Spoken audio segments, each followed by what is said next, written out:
Hi everyone, and welcome to DnD Horror Stories with DnD Doge. Today, I figured we would start off with a more lighthearted story about how a dungeon master accidentally makes their players fight a hentai monster in a game of Dungeons & Dragons. To the post. How I accidentally and unwittingly created a hentai monster and only realized it once it did its thing. By a Reddit user, NB Gray. Let me preface this by saying, this isn't a horror story in the way many on this subreddit are. There are no big fights or tantrums, no friendships that were hurt forever, or any suffering from anyone. Well, maybe except embarrassment on my part. All the people you have to know in this story is me. I'm a forever game master, but this is very much by choice. I love creating worlds, adventures, and, generally, experiences for my players. I wouldn't have it any other way. I am, however, very particular when it comes to certain parts of the world-building process. I need to know the reason why something exists where it does. If there's an orc-infested cave system, I'll have to know why it is, where it is, how the day-to-day functions when there are no groups of heroes going through their work, where certain rooms are placed, and if that placement makes sense. And of course, you won't ever find a place without a toilet in any of my worlds. That doesn't mean I ever force any of this on my players. In fact, 90% of the time, the information will never be relevant in the slightest. But that's not why I do this. I just like to have a reason for my worlds being what they are. Now, in one campaign, my group had accidentally incited a war between two rivaling mafia-type families in a city, which made it necessary to quickly leave said city. Luckily, one of the characters was the niece of the head of one of the families, making it possible to escape out of town using a long-abandoned smuggling tunnel. I wanted to make this escape a tiny dungeon for a group of beginner characters. The only problem was, what kind of enemy they would encounter down there. Considering I had already established that the tunnel was abandoned, I thought about using skeletons or other undead, but it didn't really feel right, so I landed on the idea of creating my own monster. I started thinking about what kind of creature could possibly live down a moist, dark, and cold tunnel for around 100 years and not die. A fungus, animated by radiant magic, was the answer I came up with. After finding out that fungi can apparently digest seemingly anything, I felt vindicated and pretty good about my idea. As another quote-unquote food source, I decided on the same radiant magic that animated it in the first place. Still, I figured this life form would probably enjoy a good meal as much as anyone. So I established that this fungus would try to hunt down any other life form it could get its mycorrhizal network on. This was the final step. How would a magically infused fungus hunt? It probably wouldn't be the fastest thing in the world, so the next best strategies would presumably be stealth or camouflage and surprise attack.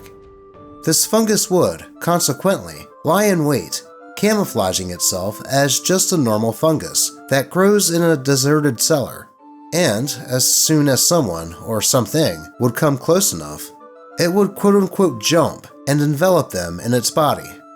Its body/net would be slightly corrosive, and to speed things up, it would crawl into the nose and mouth, suffocating its victim. That's when I thought, oh, uh-oh. The implications and picture of this did not occur to me, only after one of the characters was completely quote-unquote webbed by the fungus and had its fungus tentacles in their mouth and nose. After winning the fight, we all just sat there, stunned, before breaking out into laughter about the whole thing. I haven't lived this whole thing down yet, and I believe I never will, and all I can say to that is, yes, of course. How could anyone create this type of enemy and not realize what they're doing? So, to any prospective game masters, I'd advise you to run your homebrew monsters by someone else before throwing it at the party, and implying you're adding fetish content with no consent. Luckily, I know the people in my group well enough that they immediately knew that this was a case of me being oblivious and not a creep. Well, if I'm being honest, that monster does sound like it was pretty cool. I mean, the whole thing about it enveloping its prey and putting parts of it in the nose and mouth to suffocate its prey is a scary monster thing to do. I mean, years ago, this would have just been seen as a scary thing that the monster did. But nowadays, I guess everyone has just been conditioned to see that kind of thing as fetish content due to our current culture. So I will tell OP to not be so hard on themselves. You made a great monster that did scary monster things, and a great opportunity for a YouTube thumbnail. But with that, let's move on to another D&D horror story about a player that is the embodiment of that guy that somehow managed to make one DM and eventual player's D&D experience less than great. To the post. That guy was a thorn by my side an entire campaign, and now threatens to ruin the next one. By Reddit user Bonk5. Some context first.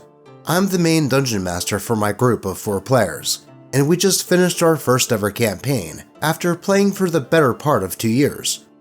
Honestly, it was an absolute blast. I loved every second of it, or at least most of it. See, there's this one player who perfectly embodies what it means to be that guy. Bobby never pays attention unless it's specifically his turn in combat. He assaults every NPC that isn't immediately docile, tries to seduce every female NPC, and worst of all, constantly cancels at the last minute and refuses to reschedule. Now, you would think that having less of him would be a good thing, but my players are adamant about not playing unless everyone is present. It breaks immersion, apparently. At first, I thought maybe I was the problem. As a new dungeon master, it's pretty difficult to keep a group of 4 fully engaged across every pillar of gameplay, so I tried to adapt.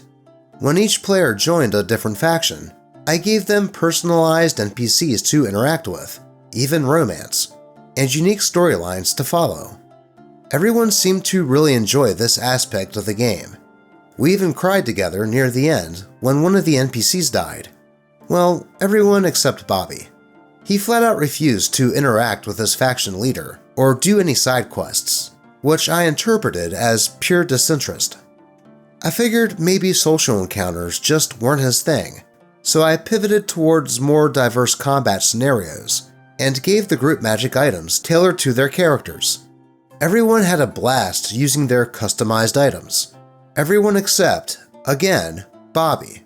He never seemed to remember what his items did, yet somehow still asked every session if he could get even more powerful items. At this point, I was stumped. Eventually, I decided to talk to Bobby privately and ask if he actually wanted to stay in the game. I thought maybe he felt socially obligated since we're all friends in real life, though to my surprise, he said yes. I also asked if there was anything I could do to make the game better for him, but no matter how much I asked, he just said he was content. A few sessions later, the issues only got worse. He canceled twice in a row last minute, and during the session he did show up for, he was so distracted that he didn't even play his turn in combat. Then he left early. After that, I mentally checked out of everything related to his character. I dropped his faction, harassed an NPC, the guards show up, tried to seduce the millionth woman, ignored. The rare times he remembered what his character could do and actually tried to help in combat, I didn't count the damage. Encounters were already balanced around the players who actually participated. This was very childish, I know, but at some point, the level of disrespect just gets to you, especially as a new dungeon master who spends hours finding maps, tokens, balancing encounters, and writing unique storylines for every character. We finally reached the end of the campaign, and after laughing and crying all night, we closed the chapter, thankfully with more positive memories than negative ones. However, I'm afraid the story might have a second part. A new campaign is starting, and one of my players is taking up the mantle as Dungeon Master. I'm incredibly excited, as this is my first time getting to be a player, and the new Dungeon Master is a creative and intelligent person, so I know it's going to be amazing. Though, with one exception. He plans to invite Bobby, and now I'm dreading the idea of spending more time in a campaign with him when I thought I was finally free. Thank you for reading such a pathetic rant about a board game. If you made it this far, I ask you, what should I do? Should I ask the new Dungeon Master not to include Bobby? Should I stick it out? Or just avoid Dungeons & Dragons altogether? Well, it does sound like Bobby really doesn't care that much for the game, and I think OP is right in thinking that Bobby sees the game as just a way to socialize with their friends, while putting in minimal effort. Perhaps he just doesn't want to be excluded from any friend activities, since everyone involved are friends in real life, but just can't seem to get as into the game as everyone else. My advice here would be to talk to the new DM and express these concerns. Though it sounds like OP did exactly that, as they posted an update to this whole situation. So let's get into that. Update. That guy was a thorn by my side an entire campaign, and now destroyed the latest one, despite me warning the Dungeon Master. So, it's been 2 months since my last post, and oh boy, things happened. Quick recap for context. I was the DM for my group's first ever campaign, which ran for nearly 2 years. It was magical, except for one player, Bobby. Bobby constantly disrupted the game, ignored the story, cancelled last minute, and never really engaged. I twisted myself into knots trying to include him, hoping he'd meet me halfway. Spoiler alert, he never did, and it drained the life out of me as a first-time Dungeon Master. Now that campaign's over, and one of my former players stepped up to Dungeon Master a brand new one. I was so excited to finally be a player for once, until I found out Bobby was invited again. Following a bunch of your advice, I showed the new Dungeon Master my original post. He seemed to understand at first, but then brushed off my concerns with stuff like, "He just wants to hang out," and "I'm sure he'll show up if we ask nicely." I felt defeated, but part of me thought maybe it was just my DM style. Maybe this time will be different. So I made my character, joined the campaign, and then... Session 0. Bobby did not show. He said he had more important things to do. Session 1. He showed up only because the Dungeon Master basically begged him in the group chat, and it was somehow worse than before. He was watching TikToks out loud mid-session as we play online, tried to kill every NPC, and once again contributed nothing to the game. It all ended with the new Dungeon Master canceling the campaign out of sheer frustration, and while I feel a bit vindicated, I mostly just feel bad. He poured so much love and passion into his homebrew world, but now he says he's taken a break from Dungeons & Dragons entirely. As for me, I'm still burnt out from my last campaign, and no one else in our group wants to run a game. I still want to be a player though, so I might try an online campaign with strangers. We'll see. Sorry this story doesn't have some satisfying, karmatic ending. Sometimes, life's just messy like that. Thanks for reading. TLDR. 2 months after wrapping up my first campaign as a Dungeon Master, I joined a new one, finally as a player. Sadly, Bobby, the problem player from before, was invited again. He no-showed Session 0, derailed Session 1, and the new Dungeon Master ended up canceling the campaign out of frustration. Now, no one wants to run a game, and I'm back to square one. Well, that really sucks that Bobby basically drained the new DM's drive to run the game. Perhaps he should have listened to OP when they told him to consider not inviting Bobby, though I can understand the feeling of not wanting anyone to feel left out. But at the end of the day, if a player acts like they don't want to be there, and I would say that watching TikToks while everyone else is trying to enjoy Dungeons & Dragons, just says that Bobby didn't really care to be there. At the end of the day, any good tabletop RPG like Dungeons & Dragons requires everyone's attention and actual drive for the game to survive. So while it might suck to exclude someone, in this case, some D&D is better than no D&D due to just one person. I hope OP has some luck in finding a decent game online, so they can finally play the game as a player. And hopefully, the DM of the story doesn't give up on the game entirely, and tries to DM again sometime down the road. Now, before we move on, I have to ask that if you're enjoying the video, that you click that like button, and even subscribe if you aren't already. Not only does it help out the channel, but it also pleases Lucky, the like and comment kitty.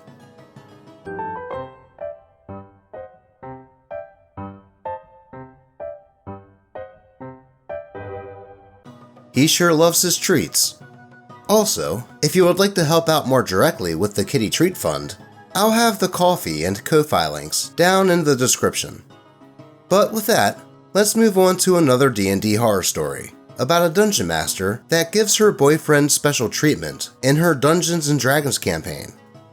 To the post. Trouble with a self-insert game master and her boyfriend by Reddit user Stern Hex. Hello everyone. I recently joined Reddit, and I really need to vent about a situation that's been overwhelming me. I'd appreciate hearing different perspectives. A friend of mine started a new campaign this summer, and there are only 4 players, along with 2 friends who are acting as NPCs to assist her. This is my friend's second time as a game master. Her first attempt 2 years ago ended in a complete disaster because she tends to be quite forgetful, mixes up abilities, and easily gets tired during sessions. That's why these 2 friends stepped in to help her with NPCs.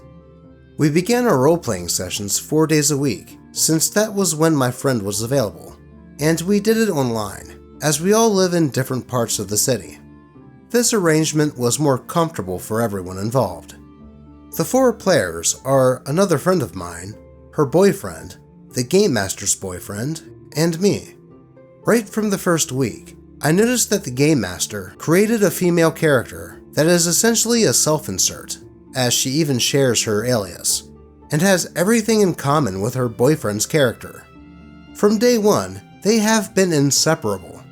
It bothered me that she dedicated more time to role-playing with her boyfriend, giving him the best artifacts, and helping him with the NPCs.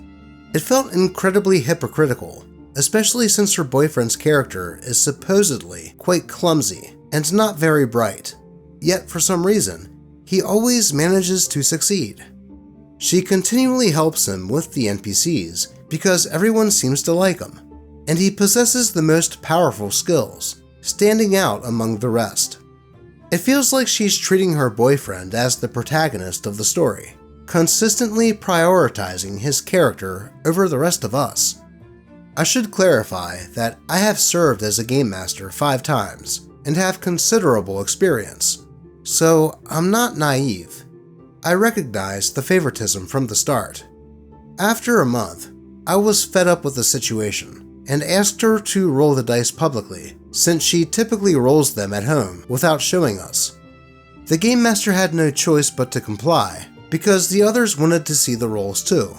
And from that day forward, her boyfriend's character began to struggle, yet she continued to favor him in actions, and assisted him with NPCs, which felt unjust. Additionally, regarding my character's background, which we had discussed beforehand, my character is a trained assassin who has been killing since childhood and is skilled in using several weapons. However, the Game Master told me that my character couldn't use certain weapons despite our prior discussions. In contrast, her boyfriend's character, a monk, can use all kinds of weapons, even though he specializes in hand-to-hand combat. According to her, he has advantages due to his talent for martial arts, which I find problematic. As time passed, the situation deteriorated further. She kept favoring her boyfriend, dedicating 2 out of the 3 hours we played each session entirely to him. She would flirt with him using her self-insert character, even engaging in physical affection, which made everyone uncomfortable. Now that it's October, I've reached my breaking point. We weren't making any progress, and the story revolved solely around her boyfriend. Last week, I confronted her about everything I found troubling, and she became very defensive. I spoke with my friends. My other friend and her boyfriend took a more neutral stance, but the other two friends who assisted the Game Master agreed with me. This caused the Game Master to explode, stating that I would no longer be role-playing. I told her that this was unnecessary, and that the only change needed was for her to stop favoring her boyfriend and dedicate some time to the rest of us, allowing us to contribute as well. It's important to note that we are all adults, 21 plus, and mostly mature, but the Game Master's reaction felt completely out of line and unwarranted. In the end, she decided to remove me from the server, but I told her we could discuss it further when she was calmer. Today, my two friends reached out to tell me that the campaign has been cancelled, and now I'm left feeling terrible. What do you all think? Did I do the wrong thing by calling the Game Master out? The worst part is that I don't want this to impact our friendship, though I'm open to hearing your thoughts, so thanks for reading. Edit. I think I underestimated the reach of this post, and now there are more than 70 comments. I'm not sure I can respond to all of them, but some people seemed a bit confused about certain things, so I want to clarify. The campaign is online because we live in different places, and we roleplay on a server. We have cameras to see what everyone is doing, as well as the dice and the board. We've been friends for 8 years, and at one point, I considered her my best friend.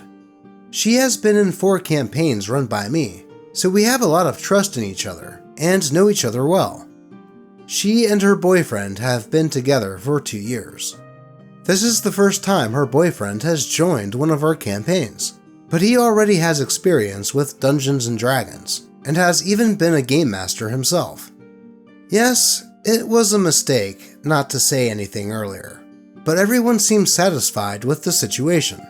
However, when I discussed it with the others, they agreed with me, and if I hadn't spoken up, they probably wouldn't have either, even if they were secretly annoyed. The confrontation wasn't as dramatic as some people think. We were all calm. I did most of the talking, and the others chimed in later to share their opinions. Her boyfriend mentioned that he hadn't realized anything was wrong, and didn't add anything else.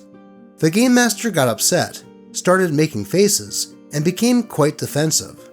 Her reaction was disproportionate, and in the end, she said she didn't want to continue the conversation or roleplay and simply disconnected. Then she posted a message in the server saying that she would kick me out if I felt uncomfortable, and that was that. I'm laughing because I see some people are quite confused about how we manage to roleplay 4 days a week. This is essential for us as students, since we can't roleplay during pre-exam periods and while we're taking exams. That's why a campaign typically lasts only 4 months, from July to October, when we have no classes and are on vacation. To make this work, we need to roleplay at least 4 days a week, but only for 2 to 3 hours at a time. The longer campaigns can extend to 6 months, but we prefer to avoid that. Most of us are pursuing university degrees, and it's crucial for us to focus on our studies. Wow, even if they are on vacation from university stuff for those 4 months, role-playing 4 days a week for 3 hours is still a lot of D&D. Anyway, OP did do the right thing here by trying to communicate their grievances in a respectful way, which is what you should do if you're in a Dungeons & Dragons game and something is bothering you. Yet, the response you get all depends on the maturity of the person involved, which, unfortunately, doesn't always pan out in a mature way. But with that aside, it sounds to me like the Dungeon Master here was prioritizing her boyfriend and may not have realized it, so got defensive when confronted with criticism. Or she knew what she was doing and was just pissed off about being called out on it. Either way, it is kinda childish to take that criticism and basically ban OP from the group chat that the game was in, and then just cancel afterwards. Though, much like the last story, this one also has an update associated with it. So let's dive into that. Hi everyone. A lot of you asked me to keep you posted if anything happened, so here's an update. Yesterday, the ex-game master reached out to talk after several days of silence. This only happened because another group member told her that she reacted poorly and that I was upset with her for insulting me afterward. So it wasn't for my sake directly, but because of my friend though. When we spoke, she said at the time she thought we were attacking her boyfriend, and that's why she felt hurt. Apparently, he had been helping her with the storyline and giving her ideas for the campaign, so she wanted to reward him by giving him more of the spotlight.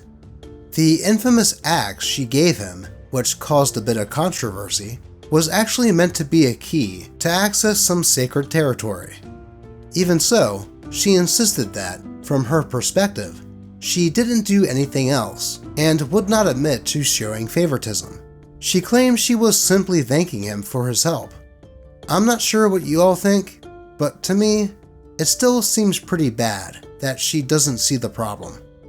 She also told me that she decided to cancel the campaign, not only because she was upset, but because she miscalculated how long it would last, that it was going to take more than 4 months, which is much longer than we typically play.